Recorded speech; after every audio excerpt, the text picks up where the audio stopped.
அன்பு தமிழஞ்சங்களுக்கு தமிழ் பொக்கிஷத்தின் வணக்கங்கள். தமிழ் பொக்கிஷா இன்னைக்கு நம்ம என்ன பார்க்க போறோம் அப்படின்னு கேட்டீங்கன்னா, சிரியா வாரின் அடுத்த பாகம் என்ன, இதனால உலகப்போர் வருமா அப்படின்னு நிறைய வியூவர்ஸ் எனக்கு கமெண்ட்ஸ்ல கேட்டுட்டு இருக்காங்க.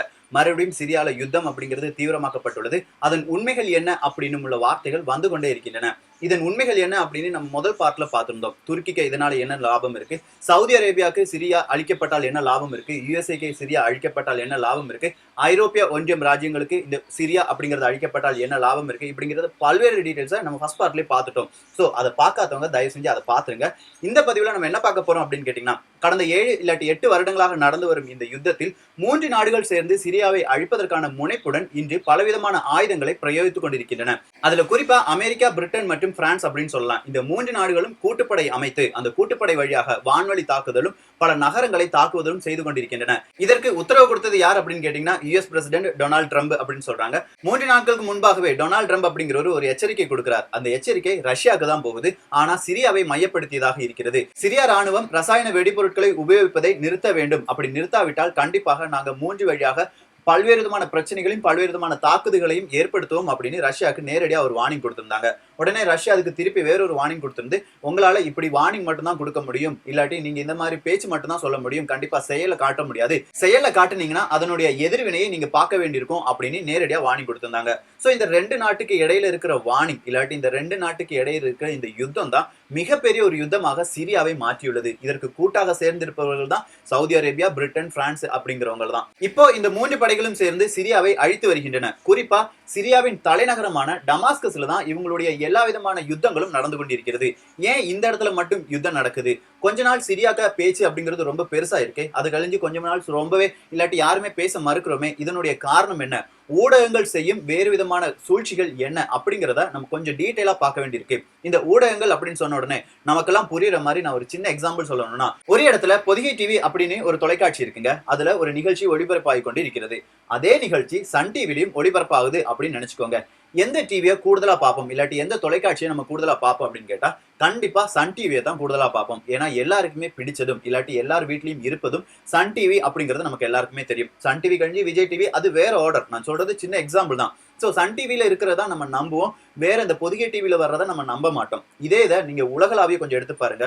ஊடகங்கள் அனைத்தையும் கட்டுப்படுத்துவது இலுமினாட்டி அப்படிங்கிறது நம்ம எல்லாருக்குமே தெரிஞ்ச ஒரு விஷயம் தான். இந்த இலுமினாட்டி கையில தான் அமெரிக்க ஊடகங்களானாலும் சரி இல்லாட்டி உலகளாவிய ஊடகங்களானாலும் சரி எல்லாமே கண்ட்ரோல்ல இருக்கு. சோ இவங்க நினைக்கணும் இந்த உலகத்தில் உள்ள மக்கள் எதை பார்க்கணும் எதை பார்க்க கூடாது, நாம சொல்றது இல்லாட்டி நாம செய்யறது மட்டும் கரெக்ட் அப்படின்னு எல்லாரையும் நம்ப வைக்கணும் அப்படின்னு அமெரிக்கா நினைச்சிருச்சுன்னா அமெரிக்கா பல்வேறு விதமான செய்திகளை பல்வேறு விதமான ஊடகங்களுக்கு பரப்பும். சிரியால இப்படி நிறைய மக்கள் பாதிக்கப்படுகிறார்கள், சிரியா ராணுவம் இப்படி நிறைய விதமான ரசாயன வெடிபொருட்களை உபயோகிக்கிறது அப்படின்னு சொல்லி நிறைய விதமான பிரச்சனைகளை இல்லாட்டி நிறைய விதமான இந்த மாதிரி பொய் நியூஸ் எல்லாம் போட்டு சிரிய மக்களையும் இல்லாட்டி உலக மக்களையும் சிரியாவுக்கு எதிராக திருப்பி விடுவார்கள். அதன் பிறகு ஈஸியா இவங்க நோட்டோ படையை வச்சோ இல்லாட்டி இந்த மாதிரி கூட்டுப்படையை வச்சோ இந்த சிரியாவை அழித்த பிறகு அமெரிக்காவையோ இல்லாட்டி இதுக்கு அமெரிக்காவுக்கு ஆதரவாக இருந்த வேற யாரையோ நம்மளால கேள்வி கேட்க முடியாது. ஏன்னா நம்ம மனசுல என்ன ஆயிரும், இந்த அமெரிக்கா எதிராக போரிடுவது அப்படிங்கிறது உண்மையிலே நல்ல விஷயத்துக்காக தான் அப்படின்னு எல்லாரையுமே நம்ப வச்சிருவாங்க. ஆனால் இந்த ஒரு போக்கு அமெரிக்காவின் இந்த சூழ்ச்சியை உலக மக்கள் புரிந்து கொண்டே வருகிறார்கள். குறிப்பா இந்தியாவில இருக்கிறவங்களுக்கு அமெரிக்கா செய்யறது கண்டிப்பா ஒரு ராஜ துரோகமா தான் இருக்கும் அப்படின்னு வெட்ட வெளிச்சமா தெரியுது. இதே ஒரு பிரச்சனை தாங்க இப்ப மறுபடியும் சிரியா நாட்டுல வந்திருக்கு. என்ன பிரச்சனை அப்படின்னு கேட்டீங்கன்னா, டமாஸ்கஸ் அப்படிங்கிற ஒரு நகரம் இல்லாட்டி தலைநகரம் சிரியாவுக்கு இருக்கு அப்படின்னு நம்ம பார்த்தோம். இதுல கிளர்ச்சியாளர்களின் கையில் டூமா அப்படிங்கிற ஒரு ஏரியா இருக்கு. இந்த டூமா ஏரியாவை எப்படியாவது பிடிச்செடுத்துலாம் சொல்லி சிரியாவின் ராணுவம் அங்கே சில பிரச்சனைகளை இல்லாட்டி சில போர்களை ஏற்படுத்துகிறது. இந்த நேரத்துல தான் சிரியா அப்படிங்கிறது ரசாயன பொருட்கள் அடங்கிய வெடிகுண்டை அந்த இடத்துல பிரயோகிச்சிட்டாங்க. எனவே அதுல ஒரு 200க்கும் மேற்பட்டவர் இறந்து போயிட்டாங்க அப்படின்னு அமெரிக்காவின் தொண்டு நிறுவனம் ஒரு குற்றம் சாட்டுகிறது. அமெரிக்காவின் தொண்டு நிறுவனம். சோ அமெரிக்காவின் தொண்டு நிறுவனம் இப்படி ஒரு குற்றம் சாட்டின உடனே அமெரிக்காவின் பிரசிடென்ட் டொனால்ட் ட்ரம்ப் என்ன செய்யறாரு, அவங்க ரசாயன ஆயுதம் தான் உபயோகிச்சிருக்காங்க அப்படின்னு உலக நாடுகளுக்கு மிகப்பெரிய ஒரு இன்டர்வியூ கொடுக்குறாங்க. உடனே இந்த பேச்சு மறுபடியும் வெளியில வருது, சிரியால மறுபடியும் ஒரு யுத்தம் நடக்க போகுது. இந்த 3 நாடுகள் இந்த சிரியாவை அழிக்கும் போது கண்டிப்பாக ரஷ்யா அப்படிங்கிறது இந்த 3 நாடுகளையும் எதிர்த்து நிற்கும். இந்த நேரத்துல மறுபடியும் ரஷ்யாக்கு ஆதரவா சில நாடுகள் வரும், மறுபடியும் சிரியால மிகப்பெரிய ஒரு பிரச்சனை வரும். இந்த பிரச்சனையை வச்சு அடுத்ததா ஒரு வேர்ல்டு வார் இல்லாட்டி உலக யுத்தம் என்பது தயாராகி கொண்டிருக்கிறது அப்படிங்கிறது தான் உலக வல்லுநர்களின் மிகப்பெரிய ஒரு கணிப்பாக இருக்கிறது. இதை தான் நம்ம கூடுதலா ஆராய்ஞ்சிட்டு இருக்கோம். கண்டிப்பா அமெரிக்காவின் சூழ்ச்சியால் தான் இது எல்லாமே நடந்துட்டு இருக்கு அப்படின்னு எல்லாருக்குமே தெரியும். ஆனாலும் அமெரிக்காவை பகைக்கவோ இல்லாட்டி இந்த ஊடகங்களை பகைக்கவோ வேற எந்த நாடும் தயாராக இல்லாத காரணத்தினால் ரஷ்யாவின் பேச்சு அப்படிங்கிறது ரொம்பவே அமுங்கி போகுது. இல்லாட்டி சிரியால நடக்கும் உண்மையான பிரச்சனை என்ன அப்படிங்கிறது யாருக்குமே தெரியாம போகுது.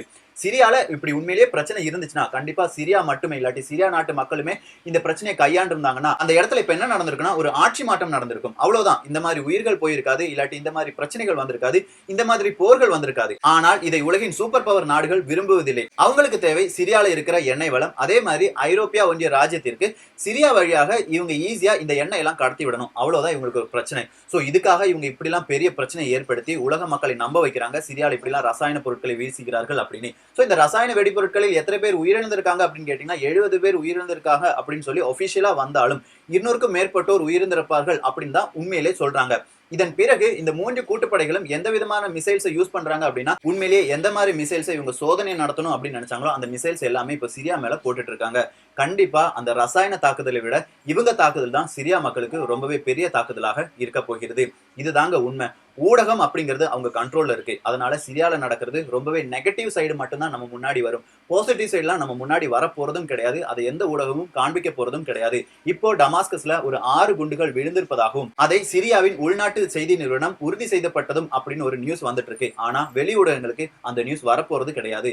ஏன்னா அமெரிக்கா அதை கண்ட்ரோல் பண்ணிட்டு இருக்கு. அமெரிக்காவுக்கு எதிராக யாராவது பேசிவிட்டா மறுபடியும் அதே இடத்துல எப்படி வரும், மறுபடியும் நிறைய பிரச்சனைகளை அமெரிக்கா ஏற்படுத்தும். இதே மாதிரிதான் சதாம் ஹுசேன் அப்படிங்கிறவர் கொல்லப்பட்டார். ஆனா அந்த நாட்டுல இருந்து ஒரு அணு ஆயுதத்தை கூட அமெரிக்காவால கண்டுபிடிக்க முடியல. இப்பவும் அமெரிக்கா சொல்லுது சதாம் ஹுசேன் அப்படிங்கிறவங்க மிகப்பெரிய தீவிரவாதி தான். அவங்க குடும்பத்தில் உள்ள எல்லாரையுமே இவங்க தூக்கில போடுறதுக்காக எல்லா ஆயுதமும் செய்துட்டு இருக்காங்க. சோ இப்படிலாம் அமெரிக்காவின் டபுள் கேமை உலக மக்கள் எப்போது புரிந்து கொள்ள போகிறார்கள் அப்படிங்கிறது நமக்கு தெரியல.